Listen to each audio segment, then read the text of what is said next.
Nortec kind of works very focused on what you call technology-based economic development and really tries to find some of those nuggets. So very much looking forward to your comments. Great. So Nortec is based in Ohio, and we cover 21 county area in Ohio, and we were started by the business community 14 years ago, so we have some legacy too, so I'm sure I'll get a similar question about how we have survived through all that. And of course there has been challenges, which I'll highlight a few, but we were started basically because Northeast Ohio had traditional industries. They weren't growing, they were actually declining relatively slowly at times, but still when the mass of your industry is declining even slowly in economic terms, that's a lot of job loss, and it's a huge challenge for the economy. So the idea was, how do we make sure we do not miss the next technology or innovation economy? We had missed semiconductors, we had missed IT, there wasn't integration of global trends into Northeast Ohio, there wasn't new markets that were being aggressively sought after by our existing companies.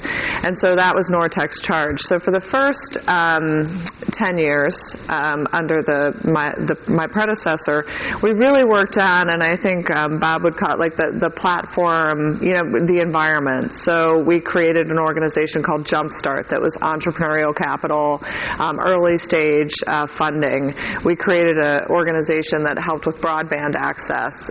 We basically we're the catalyst for a state program that has invested $1.7 billion into technology-based economic development that was started about 12 years ago.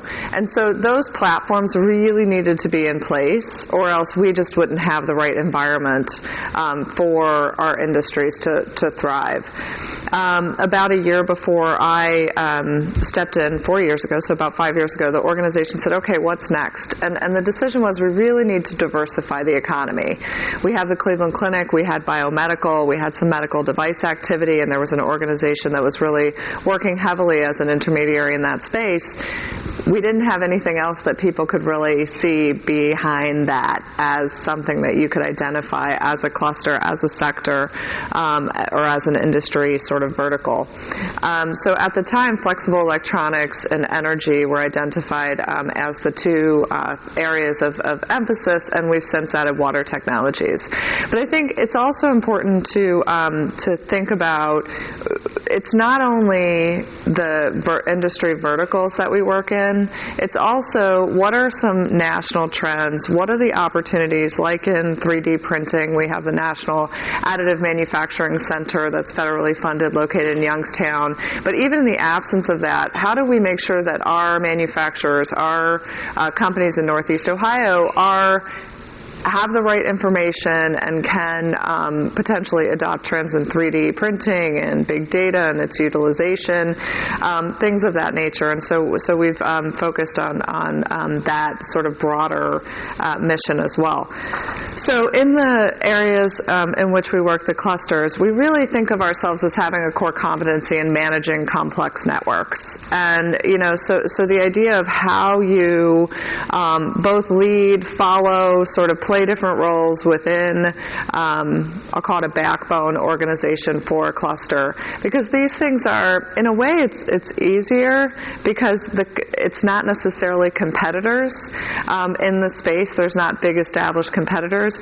On the other hand, it's harder because sometimes you're actually introducing markets to a Rockwell, which is a $6 billion company, or an Eaton, which is a $26 billion company, and you're doing that to the benefit of these small to medium companies that are within the region. So when we think about our audiences or who we work with, we really work with small to medium-sized companies, and that is typically in the sense of providing opportunities and resources. So the connectivity to resources, whether it's a larger anchor customer, whether it's capital, a lot of times it's federal support, so Bob and I can argue whether companies should take federal support or not. So it's that type of aspect. Our main focus with a lot of those companies is also speed to market. So when you have a new product, how do you break break down those barriers? How do you identify the correct markets? We help them with that path, and then the right partners to accelerate development. We work with the larger anchor customers, so we have deep relationships with Avery Dennison and Rockwell and Eaton and American Greetings, actually, too, in the flexible electronic space. And we basically provide an open innovation platform and supply chain partners, depending on the nature of the relationship with these small to medium companies. In the colleges and universities within our region, we also create connectivity into industry. So we pull them in on these speed-to-market projects, and we help them. It's more of a pull mentality than a push. So we're not looking around the university for technologies that we can pull out. We're really saying, okay, here's an opportunity that the university can participate in, that your center can participate in, that a company can utilize your machine or a piece of equipment, and so it's really more of a industry-driven model that engages colleges and universities.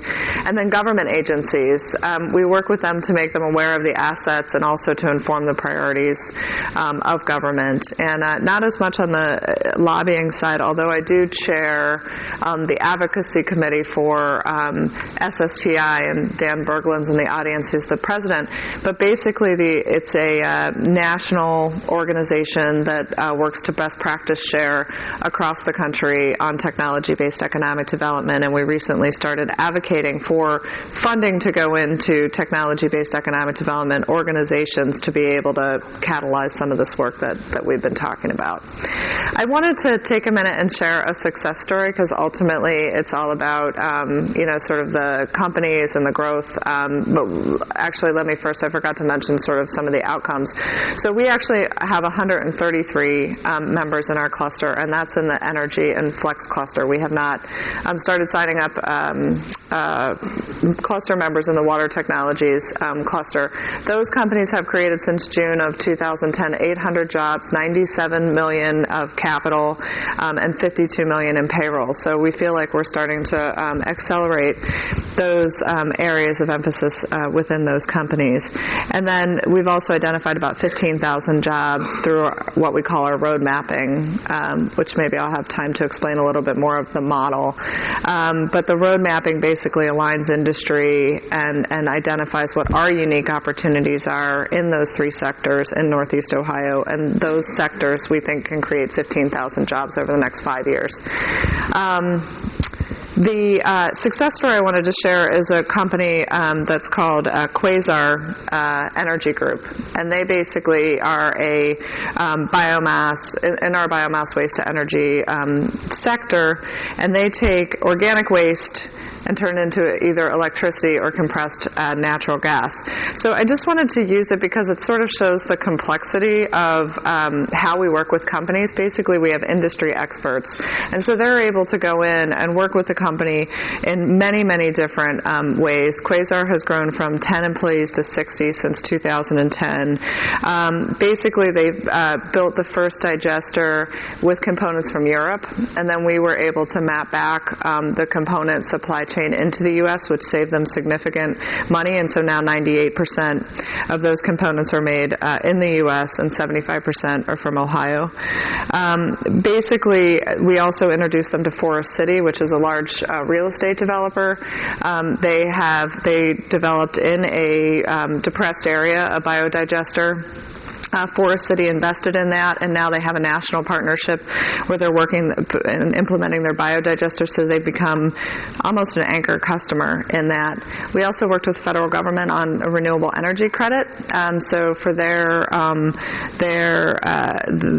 to be considered in renewable energy credits, so that was an exciting opportunity for them to be able to get that. And just one plug for collaboration too. It's not only just about the collaboration within the cluster, it's about the collaboration of the organizations that we have in Northeast Ohio. So some of what we do is dictated by the other organizations in the sense of if there's a core capability somewhere else, we want to work in partnership to deliver that. So the manufacturing extension partner in our region is called Magnet. So they have engineering services that they provide. They have prototyping and scale up. So we're able to work with them in a multitude of different ways and have a strong partnership with them to execute. So I think, when you think about this emerging opportunities, I think the things that we've learned is you need to really focus. So, if you sort of dive into what we do, we're actually focused very specifically on sectors. For instance, in water technology, it's not water technology, it's sorbents that remove metals and toxins out of water. So we get very specific on the sectors that we focus on.